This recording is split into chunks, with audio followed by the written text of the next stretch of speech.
So suppose we have this surface S,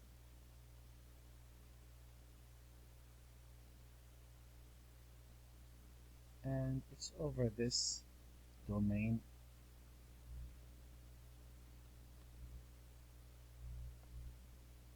call it R.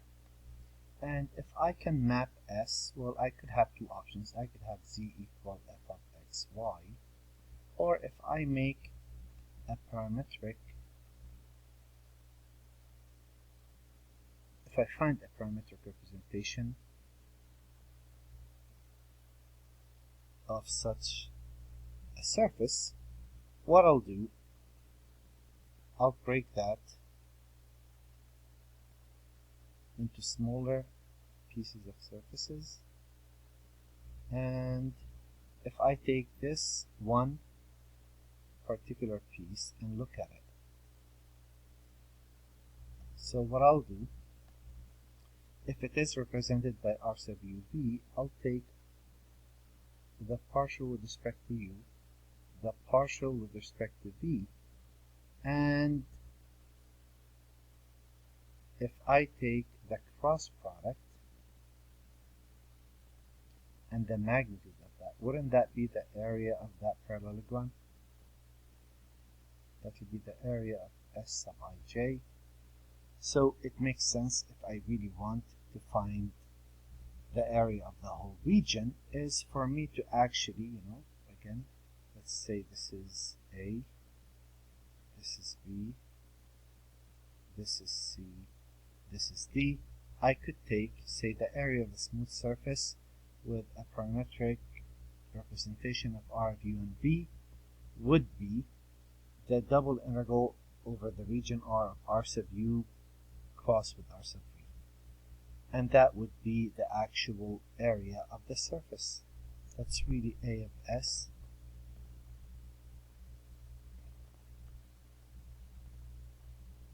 And some books call this D rho. There it is.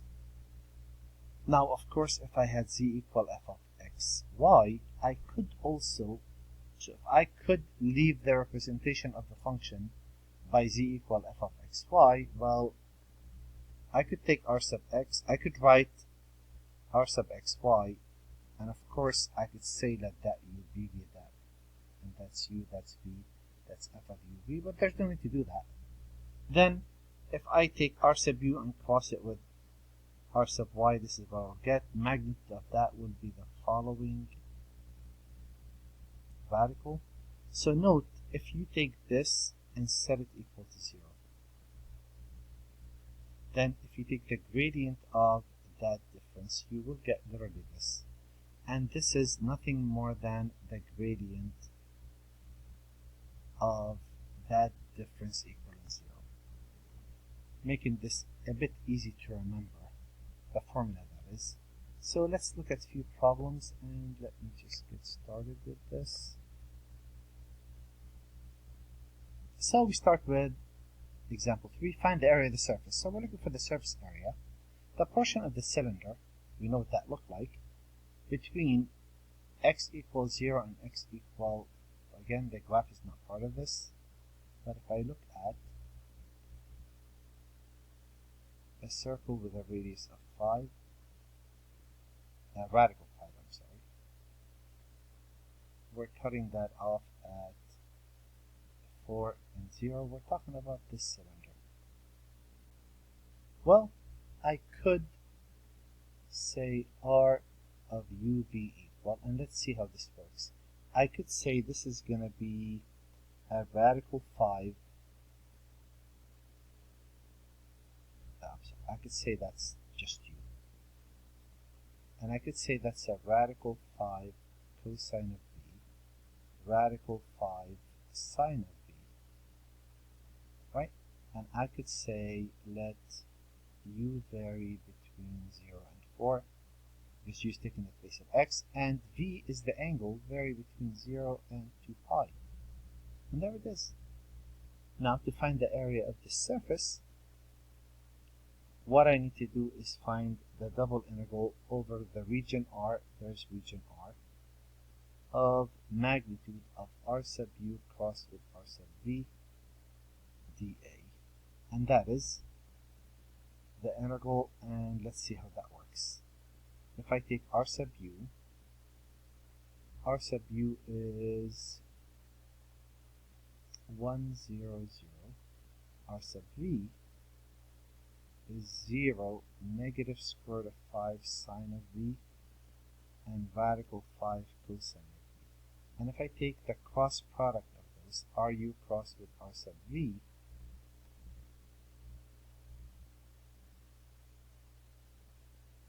that's going to be the I component, that's going to be 0. The j component is going to be radical 5 cosine of v, negative. And the k component, negative. Okay, we have plenty of room. Don't squish anything.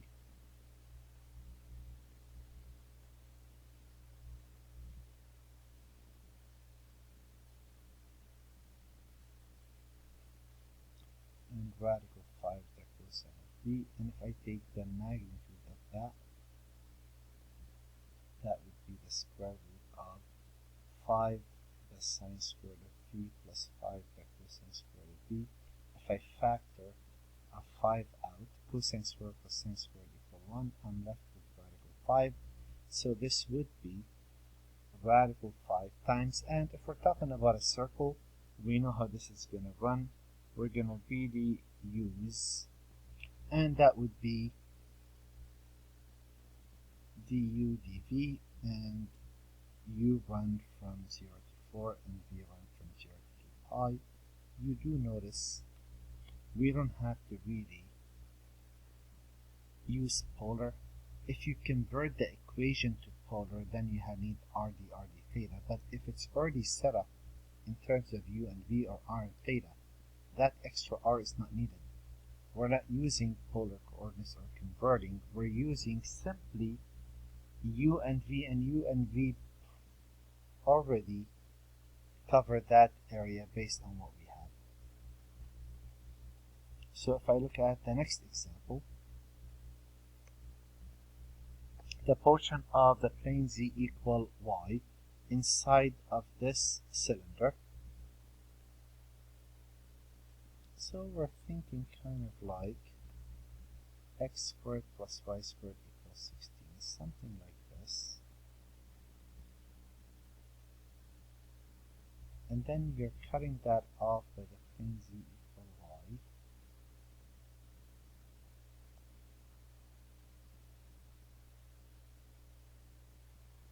So it's going to look something like this. Well, how does that work? I need to really set up a representation of this surface. Well, let's see. R of u and v would be, if I let this be x before the cosine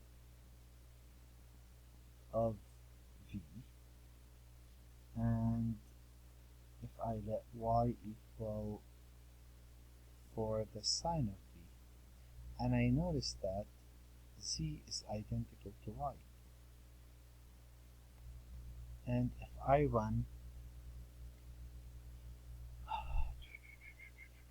my v between, oh, I see what's wrong. Okay, what's wrong with what I just did?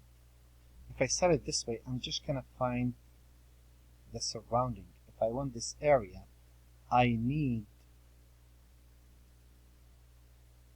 u run from 0 to 4.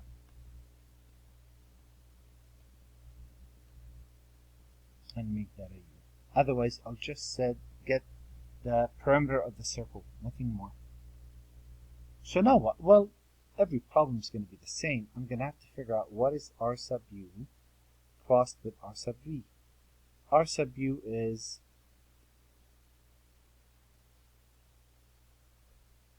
cosine of v, sine of v, and sine of v. And r sub v is negative u the sine of v, u the cosine of v, and u cosine of v, and if I find r sub u crossed with r sub v, I will get, and let's see how that works. What would this be? Cross, that will be u sine of v cosine of v minus u sine of v cosine of v. Oh, that's a 0, that's fine. The middle will be negative u cosine squared of v minus a negative, which is plus u sine squared of v. And the j component would be u the cosine squared of v plus u times the sine squared of v. Okay, well, I noticed that r sub u crossed with r sub v actually, I've decided against it. I have plenty of room.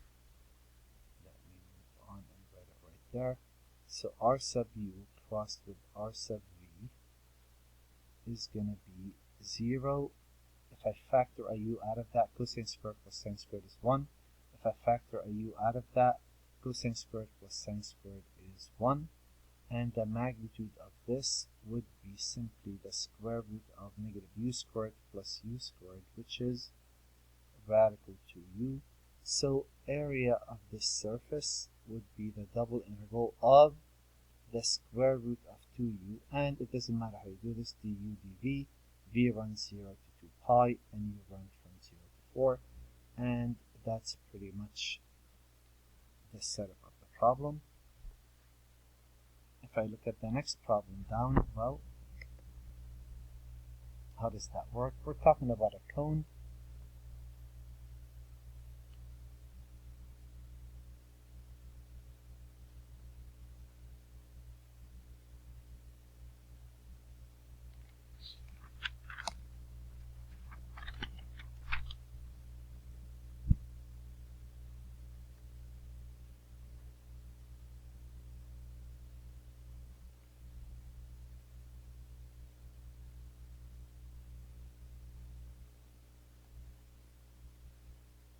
Okay, I could describe this with u and v. I have this limitation to worry about. I could also say z minus square root of x squared plus y squared equals 0. And I could say, well, let's see. Instead of going for, and of course I could convert if I want, but since it's like that, I could say the area of the surface is going to be the double integral of, and we agreed that was going to be the gradient, assuming this is f, dA, which is the area of, and let's see what we have. We have y equal x, and y equal radical x. So we're talking about this region. Okay, we could do that. That is the integral, and we know how that goes. I'm going to run 0 to 1 dx, and have y run from x to radical x, and I'm going to keep everything in terms of the magnitude of the gradient of that. So what is the gradient of this? The gradient of f or g, whatever you want to call it, would be negative 2x over the square root of x squared plus y squared, negative 2y over the square root of x squared plus y squared, and a 1. And if I take the magnitude of that, I will get the square root of 4x over x squared plus y squared plus 4y squared over x squared plus y squared plus 1. That will be the square root of all over x squared plus y squared. That will be 4x squared plus 4y squared plus x squared plus y squared. That's 5 into x squared plus y squared. So that's radical 5. And there it is.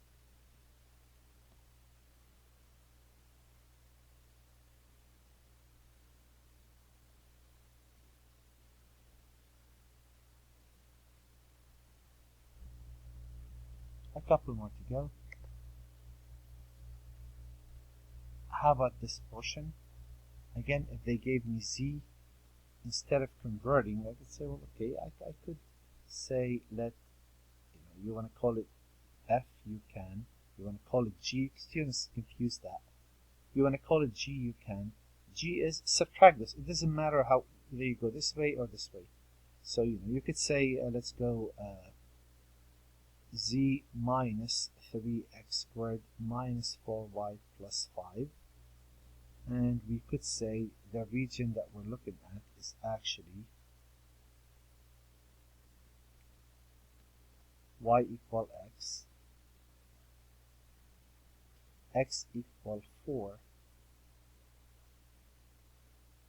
and y equals 0. So we're talking about this region. Okay, I know how that works. Area of the surface. That's the easy part, actually, believe it or not. And I'm going to run this from x equals 0 to x equals 4. And that means y is going to run from y equals 0 to y equals x. Now what? Well, this part, if I'm given this in terms of x and y, I could say, well, let's see. This is going to be the magnitude of del of this function g. So del of this g is actually in the x negative 6x, in the y negative 4, and in the z a 1, and the magnitude of that would be the square root of 36x squared plus 16 plus 1. So that would be the square root of 36x squared plus 17. And that would be the setup for those. So if I'm given the problem in terms of x and y, and the region is really simple to play with, there are no circles, there are no ellipses, I could pretty much get this very quickly and easily. I really don't need to use something else. Here,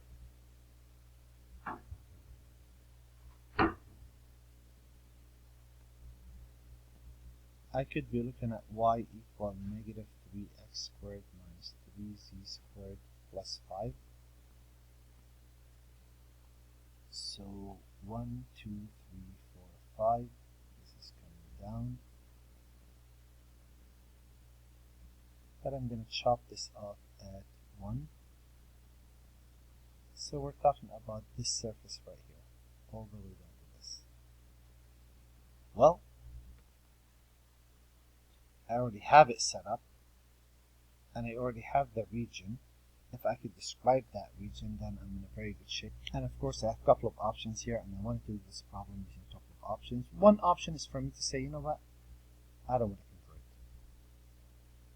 So I could say,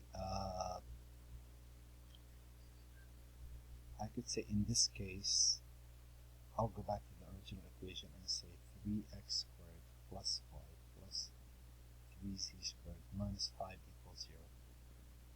Consider that g. And I could say, well, let's see. What would be the gradient of g? That would be 6x, 1, and 6z. And the magnitude of that is actually the square root of 36x squared plus 1 plus 36z squared. So I could say the area of the surface is going to be the double integral over region R, where there's R, of the square root of 36x squared plus 36z squared plus 1 dA. Now what? Now comes the area. Well, it's up to you how you want to do this. You want to keep it as is. Very good. You could say that's going to be the integral. And if I'm looking at this, and this is, if I put a 1 there, that is 3x squared plus 3z squared equal 4. So x squared plus z squared equal 4/3. So you could say we're going to run x from negative 2 over radical 3 to 2 over radical 3, and z will run from negative the square root of 4/3 minus x squared to the square root of 4/3 minus x squared. And of course have all of that awesomeness in there.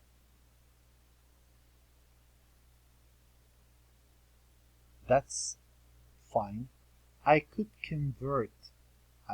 factor a 36 out of those and say that's 36 into x squared plus z squared, which is r squared. So if I do convert, then I pick an d theta, and that's simply theta runs from 0 to 2 pi,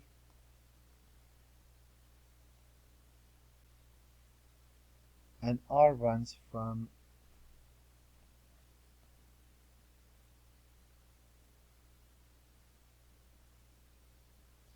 0 to 2 over radical 3. Now, I could have also described this surface by r of u and v and proceeded that way. I could have said u the cosine, u the sine, solve for y, and put that in there, take r sub u, r sub v, and run all of that. That will work as well. And that's pretty much it for this section.